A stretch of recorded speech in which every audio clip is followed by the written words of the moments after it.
In a major disaster, cities can become dangerous faster than most people expect. Traffic can trap thousands of people. Stores can be stripped bare in hours. Emergency services can become overwhelmed. Power failures can turn entire neighborhoods into dark, tense environments overnight. Fear spreads. Rumors spread. Desperation spreads. So, how dangerous will cities really be after SHTF? And what can preppers realistically expect if they are still there when it happens? Welcome to Purpose Paradigm, your channel dedicated to practical prepping and disaster preparedness. I use a computer-generated voice because my own is hard to understand due to an injury. In this video, we take a realistic look at how dangerous cities could become after a major disaster or societal collapse. We will explore how conditions may change over time, the types of risks preppers could face, and why urban areas present unique survival challenges when normal systems stop working. Understanding these realities can help you plan ahead, reduce risk, and make better decisions about whether to stay, secure your position, or leave before conditions worsen. In the early stages of a major disaster, cities may still appear relatively normal. Traffic continues to move. Stores remain open. Many people assume the situation will resolve quickly. However, warning signs often begin to emerge within hours. News spreads rapidly through social media and word of mouth. Confusion and misinformation can make it difficult to know what is really happening. Large numbers of people may rush to stores to buy food, water, fuel, and other essentials. Shelves can empty quickly, especially in densely populated areas where supply depends on frequent deliveries.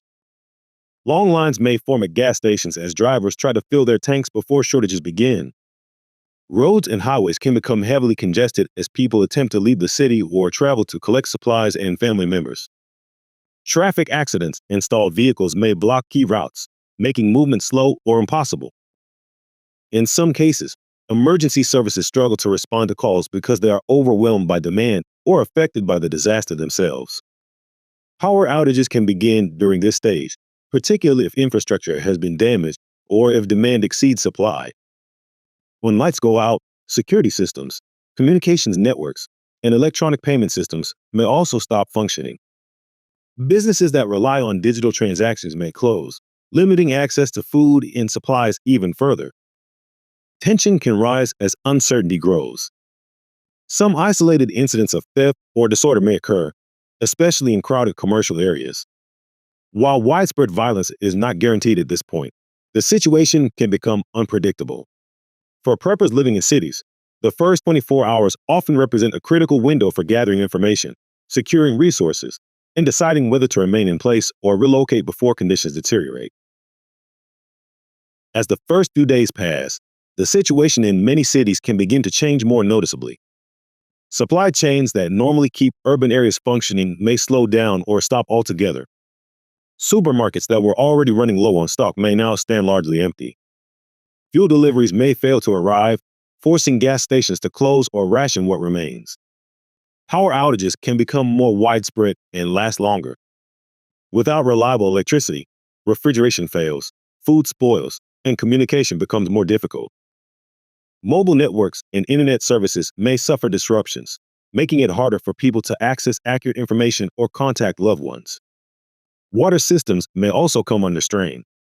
In some areas, low pressure, contamination risks, or infrastructure damage can limit access to clean drinking water. Residents who did not prepare in advance may find themselves competing for bottled water or turning to unsafe sources. Crime rates may begin to rise as desperation grows. Opportunistic theft can become more common, particularly in neighborhoods where security presence is reduced. Businesses that remain open may face break-ins or vandalism. Some individuals may attempt to take advantage of the confusion, while others act out of fear for their own survival. Healthcare services can struggle during this period. Hospitals may already be operating at capacity due to disaster-related injuries or illness. Limited supplies, staff shortages, and transportation challenges can reduce their ability to treat patients effectively. Minor injuries or medical conditions that would normally be manageable can become far more serious. Public anxiety can increase as it becomes clear that normal life will not resume quickly. Rumors about shortages, violence, or evacuation orders may spread rapidly, sometimes causing further panic. For preppers living in urban environments, this stage often marks a turning point. Decisions made during the first week can strongly influence long-term safety, access to resources, and overall survival prospects. If a major disaster continues without effective recovery, cities can enter a phase where normal law enforcement and public order become difficult to maintain. Police and emergency responders may already be overstretched, dealing with widespread incidents, damaged infrastructure, and limited resources. Response times can increase significantly, and in some areas, assistance may not arrive at all. Organized criminal activity can become more visible during this stage. Groups may target businesses, warehouses, or residential areas believed to contain valuable supplies. Looting can shift from isolated incidents to more coordinated efforts. In neighborhoods where security systems have failed or residents feel vulnerable, the risk of home invasions may rise. Fires can present another serious threat. In dense urban environments, even small fires can spread quickly when emergency services cannot respond effectively. Damaged utilities, unattended cooking, or deliberate arson can all contribute to this danger. Without reliable firefighting capacity, entire blocks may be at risk. Conflict over resources can also intensify. Access to food, clean water, fuel, and medical supplies may become limited. Desperation can push some individuals toward aggressive or unpredictable behavior. Crowded living conditions can increase tension between residents, especially when fear and uncertainty dominate daily life. At the same time, essential services may continue to deteriorate. Waste collection can stop, sanitation conditions may worsen, and disease risks can begin to increase. Hospitals and clinics may struggle to operate or close entirely. Injuries that once seemed minor can become life-threatening when treatment is unavailable. For preppers in cities, this phase represents one of the most dangerous periods. Mobility may be restricted, reliable information may be scarce, and personal safety can depend heavily on prior planning, situational awareness, and the ability to adapt quickly to changing conditions.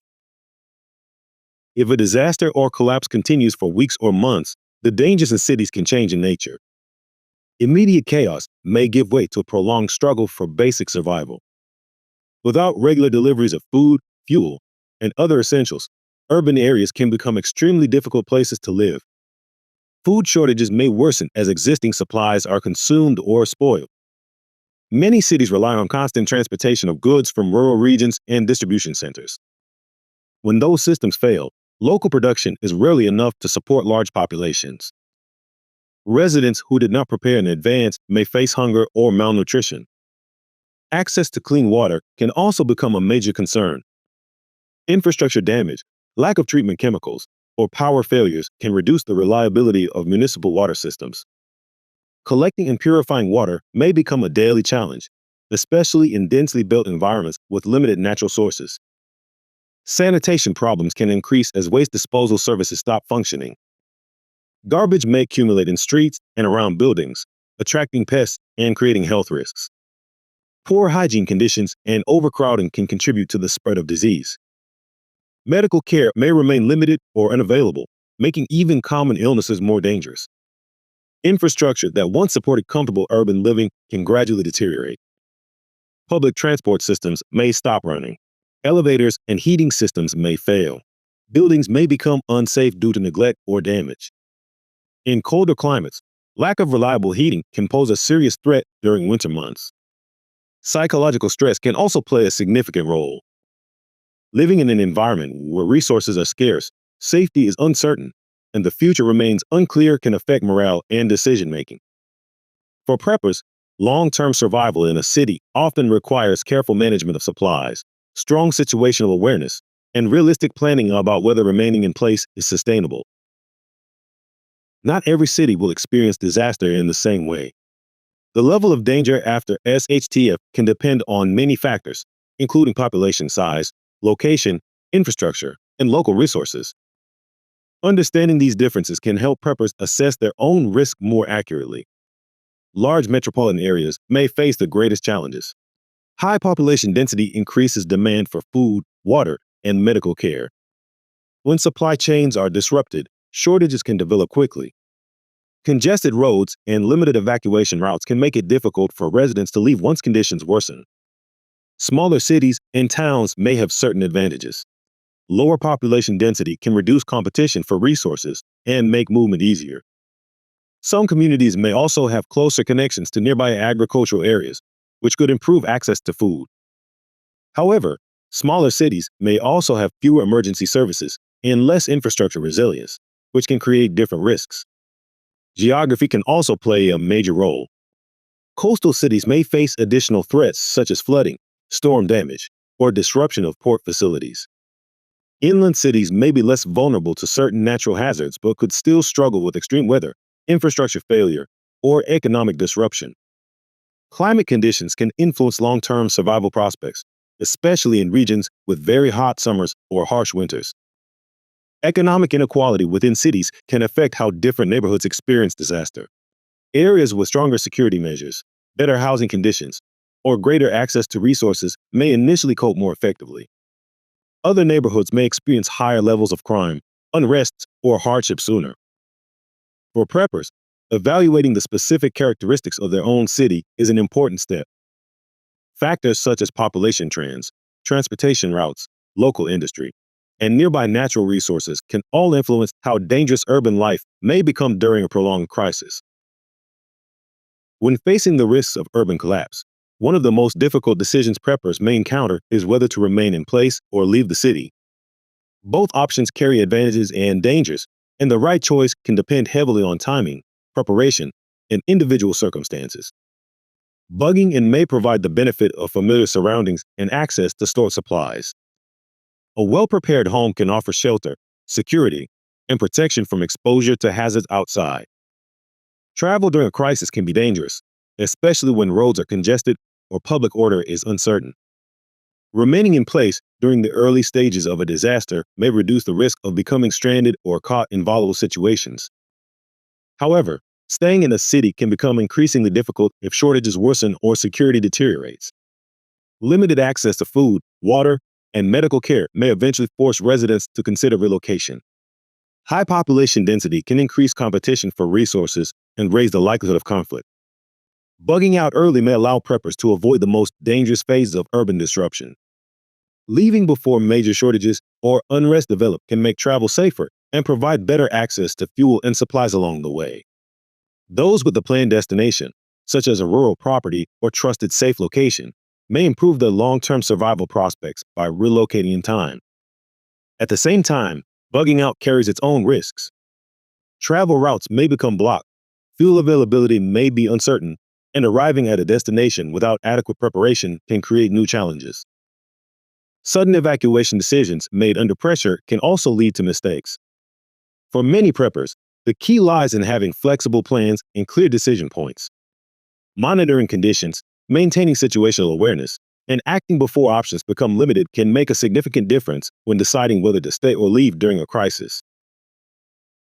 Cities do not usually become dangerous overnight. In many disasters, risk increases in stages as systems begin to fail and resources become harder to obtain. Early confusion may give way to shortages, rising tension, and long-term survival challenges. Understanding this progression can help preppers avoid panic and make more informed decisions. Urban areas offer many advantages during normal times, including access to jobs, services, and infrastructure. However, those same advantages can become vulnerabilities when supply chains are disrupted or public order weakens. Large populations, limited local food production, and dependence on complex systems can make recovery slower and more difficult.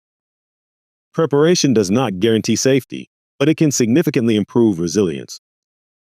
Storing essential supplies, developing realistic evacuation plans, and staying informed about local risks can help reduce uncertainty during a crisis. Situational awareness and the ability to adapt are often as important as physical resources. For those living in cities or nearby suburbs, the goal is not necessarily to fear urban environments, but to understand their strengths and weaknesses. Careful planning before disaster strikes can provide more options and greater confidence when facing uncertain conditions. Every prepper must evaluate their own circumstances, resources, and risk tolerance. By thinking ahead and preparing responsibly, it becomes possible to navigate even difficult scenarios with greater control and purpose. If you found this video helpful, please consider liking and subscribing to Prepper's Paradigm. Your support helps this channel continue providing practical preparedness content for both new and experienced preppers. Share this video with friends or family who live in cities or suburban areas and may benefit from understanding these risks. You can also visit preparesparadigm.com for more in-depth articles, preparedness guides, and tools to help you plan for uncertain situations. Thank you for watching. Stay prepared.